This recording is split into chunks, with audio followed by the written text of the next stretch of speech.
டேய் நீ எதுக்குறாங்க வந்த முன்னாடி பலா. எல்லாருக்கும் வணக்கம். இந்த படத்தில் வாய்ப்பு கொடுத்த producer Thangapandian sir, Keerthika madam, Rajmohan, உங்களுக்கு ரொம்ப நன்றி. 300 எப்படா கண்டுபிடிச்சேன்? இது நமக்கு பத்தாது.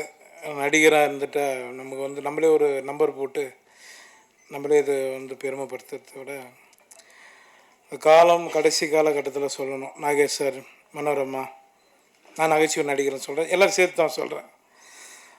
அந்த இடம் அந்த லெவலில் நம்ம போகணுன்னு ஆசைப்பட்றேன், அவ்வளோதான். எனக்கு இது வந்து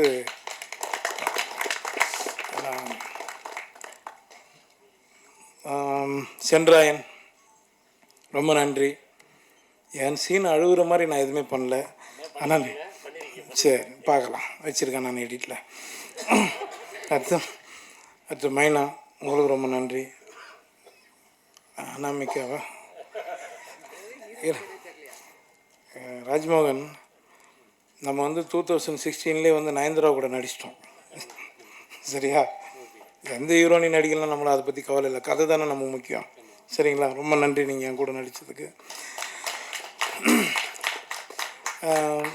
இமான் சார் பற்றி சொல்லணுன்னா, அவர் பயங்கரமாக என்ன பாராட்டினார். நான் உண்மையிலே சொல்கிறேன், அவர் எனக்கு ரொம்ப பிடிச்ச ஒரு மியூசிக் டைரக்டர்.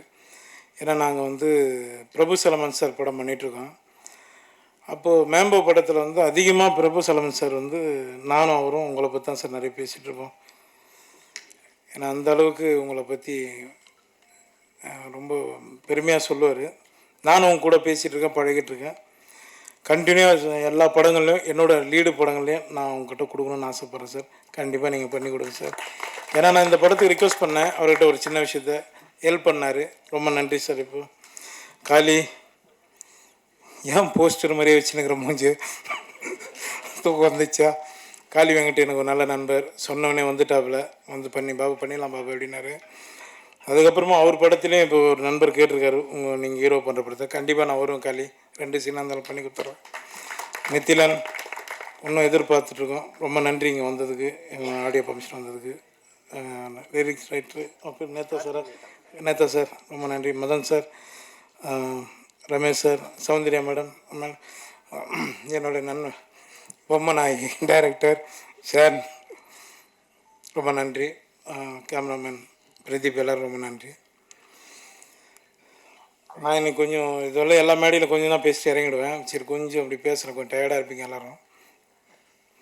ராஜ்மோகன் வந்து எனக்கு ராஜபாட்டிலேருந்து எனக்கு நல்லா பழக்கம், கிளப்போடு அடிச்சுருந்தான். அதுக்கு முன்னாடி நான் அவர் அண்ணன் சுப்பிரமணிய சிவானன் சொன்ன மாதிரி வந்து ஒரு ஆற்காடு பக்கத்தில் ஒரு கிராமம், அந்த கிராமத்தில் எங்கள் தாத்தாவோட பூர்வீகம். நாங்கள் பிறந்ததெல்லாம் எல்லாமே சென்னை வாசி தான். நாங்கள் எல்லாமே வெளியூர்லேருந்து வந்துட்டால் மட்டும் இங்கே வந்து வாய்ப்பு ரொம்ப கஷ்டம் கிடையாது. சென்னையில் பிறந்தவங்களுக்கு ரொம்ப கஷ்டம். நான் இந்த 24 வருஷம் அனுபவப்பட்டிருக்கேன். 2009 வந்து யோகி தான் உங்களுக்கு தெரியும். அதுக்கு முன்னாடி நான் லொல்லு சபா எல்லா சேனல்லையும் ஒர்க் பண்ணியிருக்கேன், எல்லார்கிட்டையும் ஒர்க் பண்ணியிருக்கேன், ஆர்ட் டைரக்டர்கிட்ட ஒர்க் பண்ணியிருக்கேன், நிறைய வேலை பார்த்துருக்கேன். அது என்னோடய வளர்ச்சிக்கு நான் பண்ணி தான் ஆகணும். ராஜ்மோகனை பற்றி நான் சொல்லிடுறேன், அதோட சொல்லிட்டு முடிச்சுக்கலாம். வந்து என்கிட்ட ஒரு முறை கதை சொன்னான். கதை சொல்லிவிட்டு அதுக்கப்புறம் கொஞ்ச நாள் காணாமல் போயிட்டான். இப்போ நான் என்னோடய ஆஃபீஸில் உட்காந்துக்கும் போது ராஜ்மோகன் ஞாபகம் வந்தது எனக்கு. இவன் என்ன பண்ணுறான் அப்படின்ட்டு ஒரு நாள் ஃபோன் அடித்து கேட்டேன். ரொம்ப ஒரு 3 வருஷத்துக்கு மேடம், ஒரு 3 வருஷம் இருக்குல்ல, 3-4 வருஷத்துக்கு அப்புறம் நான் அவனுக்கு ஃபோன் அடித்து என்னடா பண்ணுற அப்படின்னா, ஆனால் இது மாதிரி ஒர்க் பண்ணிகிட்ருக்கேண்ணா சினிமா கொஞ்சம் அப்படின்னு, வாடா படம் பண்ணலான்னு சொல்லி கூப்பிட்டு அதுக்கப்புறம் தான் மீட் பண்ணோம். அது அப்படி தான் இந்த படம் ஆரம்பித்தோம், சரிங்களா?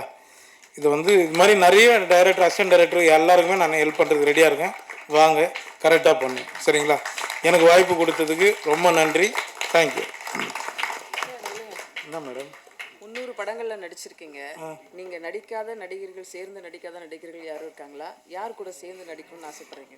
உங்கள் கூட சேர்ந்து தான் நடிக்கணும். அதுக்கப்புறம் நம்ம நண்பர்கள் நிறைய பேர் கேள்வி கேட்பாங்க, அவங்களெல்லாம் வெள்ளம் போச்சுன்னா போட்டு நம்ம எல்லாம் நடிக்கலாம்.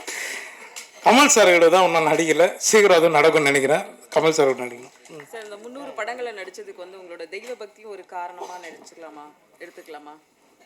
அது நான் தான் எடுத்துக்க முடியும். பார்க்குறேன் நீங்கள் எப்படி எடுத்துக்க முடியும்? தெய்வ பக்தின்றது எல்லாருமே எல்லா மதம் எல்லாரும் ஆளுங்களும் எல்லாரும் அவங்கவுங்க கும்பிட்டுட்ருக்காங்க, அவ்வளோதான். நான் முருகனை வேண்டுறேன், எனக்கு பெரிய நம்பிக்கை இருக்குது, அதனால் கடவுளை என்னை காப்பாற்றுறான், அவ்வளோதான். 300ன்றது ஒரு வேளை அதிகமாக சொல்லலாம், 3000 கூட ஆகலாம். ஹீரோயின் பற்றி 2 வார்த்தை சொல்லுங்களேன். ஹீரோனி தான் ரிவிட்டுன்ட்டு போயிட்டாங்களா அப்படின்ட்டாங்க. ஹீரோனிக்கு எனக்கு என்னங்க இருக்குது, நான் என்னங்கன்னா நான் எந்த ஃப்ரேமில் நின்னாலும், இப்போ நான் என் தம்பி ஷான் சொன்ன மாதிரி தான், எந்த ஃப்ரேமில் நின்னாலுமே எனக்கு காமெடினா தான் முதல்ல நான் அந்த முகத்தை காட்டிடுவேன். ஏன்னா அந்த காமெடி தான் எனக்கு சோறு போட்டுனுது இன்றைக்கும். அதனால் லீடு கதைக்கு நீங்கள் யூஸ் பண்ணீங்க, காமெடினாவே என் வாழ்க்கையை நான் ஓட்டுறேன், அவ்வளோதான். வேறு என்ன மேடம், பெல் அடிக்க சொல்லட்டுமா? உங்கள் ரசிகர்கள் 300 படங்கள் வரைக்கும் கொண்டு வந்த உங்களோட ரசிகர்களுக்கு நீங்கள் என்ன சொல்லணும்னு நினைக்கிறீங்க? ரொம்ப ரொம்ப நன்றி. இது கம்மி, இன்னும் நிறைய உங்களுக்கு நான் கொடுப்பேன். ரொம்ப சந்தோஷம். நன்றிங்க எல்லாருக்கும்.